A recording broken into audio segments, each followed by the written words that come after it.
হাদিসে বর্ণিত আছে, তোমরা তোমাদের স্ত্রীর সুখ এবং ইচ্ছা অনুযায়ী তোমাদের জীবন যাপন করো, কারণ তোমাদের স্ত্রীর সুখই হচ্ছে তোমাদের জন্য বরকতের কারণ।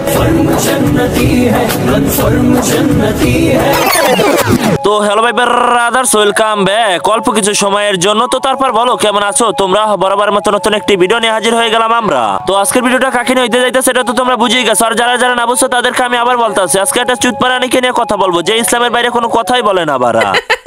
তো এখন তোমরা কি জানো গাইস, সৃষ্টির সেরা জীব হচ্ছে কিন্তু মানুষ। আল্লাহ তাআলা সবাইকে কিন্তু কম বেশি ব্রেন দিছে, কিন্তু আমার কথা হলো একটা জায়গায় টিকটকারদের মাথায় ব্রেন না দিয়ে গু কেন দিছে? মানে ওদের ব্রেন কি পুটকির ভিতরে, এই কারণে কি ওরা এই ধরনের উল্টাপুল্টা কথা বলে আইসা টিকটকের ভিতরে? রাসূল সাল্লাল্লাহু আলাইহি সাল্লাম বলেছেন, তোমরা মেয়েদেরকে কাঁদিও না, কারণ মেয়েদের চোখে প্রতিটি পানির হিসাব আল্লাহ স্বয়ং নিজে নিবেন। এই মারছে গারা পুরাটা জান্নাত থেকে পালিয়ে আসা ফরজগার পাপী বন্দাটা না। আরে বোকাচোদার বাচ্চা, তুই যে ইসলাম নিয়ে এত বড় বড় ডায়লগ ছাড়স, তোর চরিত্র কি ঠিক আছে নিজে বাড়া? তো সাবধান ছেলেরা, মেয়েদেরকে কাঁদাও না। না না না না, মেয়েদেরকে তো কাঁদাবো না, তোরে তো পাইলে ডাইরেক্ট হাঁপাবো বোকাচোদার বাচ্চা। মানে ইসলাম নিয়ে বড় বড় ভাষণ ছাড়স, আবার নিজের চরিত্র ঠিক নাই, পেটের কাপড় নাই, বোকাচোদার বাচ্চা ইসলাম নিয়ে আবার ডায়লগ ছাড়ে। মানে আজকে তোদের মতন মাগিদের কারণে ইসলাম ধর্ম নিয়ে মানুষ হাসি ঠাট্টা করে। আরে বোকাচোদার বাচ্চা, নিজ আগে ঠিক হয়, তারপরে ইসলাম নিয়ে বড় বড় ভাষণ ছাড়তে আসিস বাড়া। বিয়ে করলে অবশ্যই এমন কাউকে করবেন যার জন্য আপনার দুনিয়া এবং আখিরাত দুটাতেই সাফল্য বয়ে আনবে। হ্যাঁ তা তো আনবই, কিন্তু তোর মতন মাগিরি যদি কেউ বিয়ে করে তাহলে তো তার জীবন দুনিয়াতেই জাহান্নাম হয়ে যাবে। মানে তুই যে একটা আলেম, ওই আলেমের কথা শুনে তো আমার জীবন জাহান্নাম হয়ে গেছে। আপ কাহা কে জ্ঞানী বাবা? আমি কোনো জ্ঞানী বাবা না, আমি হলাম জনি বাবা। যাকে ধরবো তাকে একদম মায়ের বুকে পাঠিয়ে ছাড়বো।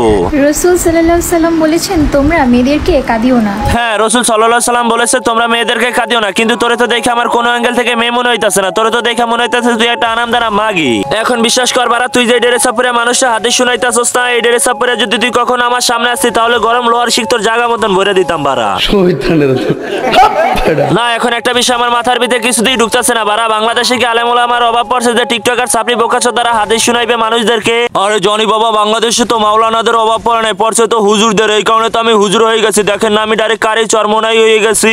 না ঠিক আছে, এই জন্যই তো বলি বাংলাদেশে কিসের এত অভাব। বাংলাদেশের মানুষ তো ডাইরেক্ট অলরাউন্ডার, যে সিনেমাও করতে পারে আবার মা মাহফিলও করতে পারে। এখন আপনি আমাকে একটা কথা বলেন, অন্তর্জামিন বাবা, এই মেয়েটা কি আপনার বংশের কেউ? মানে এই বোকাচোদার বাচ্চারা আপনার ভিতরে তো একদম ডাইরেক্ট হুবাও মিল আছে। কথা কি ক্লিয়ার না ভেজাল আছে? হ্যাঁ কথা তো ক্লিয়ার। অনন্ত জলিল আর এই মেয়েটার ভিতরে কোনো পার্থক্য নাই, কারণ এই মেয়েটা পেটে কাপড় নাই কিন্তু সে অনেক বড় বড় হাদিস বলতে আছে। আর আমাদের অনন্ত জলিল যে সারা জীবন সিনেমা করে আইছে, কিন্তু এখন বর্তমানে তার টাকার অভাব হয়েছে, এই কারণে সে ওয়াজ মাহফিল করতে আছে। এখন ওয়াজ মাহফিল করেন ভালো কথা, কিন্তু সিনেমা ডায়লগ আবার ওয়াজের ভিতরে দিয়ে না, তাইলে কিন্তু পাবলিকের গার খাইবে না। এখন দেখেন না এই মেয়েটা কি গার খাইতেছে আমার হাতে। স্বামীদের জন্য একটি গুরুত্বপূর্ণ শিক্ষা হচ্ছে সে তার স্ত্রীকে যথাযথ মর্যাদা দিবে এবং স্ত্রীর সব দায়িত্ব কর্তব্যগুলো পূরণ করবে, এবং এটি হচ্ছে তাদের ধর্মীয় শিক্ষা। ধর্মীয় শিক্ষাটা তো ভালোই জানো, কিন্তু তোমার যে পারিবারিক শিক্ষার অভাব আছে ওদিকে কি খেয়াল আছে? মানে তোমার তো পেটে কাপড় নাই, মাথায় কাপড় নাই, তুমি তো বড় মাপের আলেম হইয়া গেছো বারা। এখন তুমি যদি বড় মাপেরই আলেম হইয়া থাকো তাহলে যাই অনন্ত জলিলের লাগে যোগ দাও, কারণ সে তো এখন ওয়াজ মাহফিল করতেছে, তোমাকে নিলে তো আরো ভালো ইনকাম হবে। তো গাইস, আজকে এই ফরজগার পাপী বন্দাকে নিয়ে আমার এই পর্যন্তই বয়ান ছিল। যদি তোমাদের ভিডিওটা ভালো লাগে তাহলে চ্যানেলটা সাবস্ক্রাইব করে ভিডিওটা একটা লাইক করে দিও।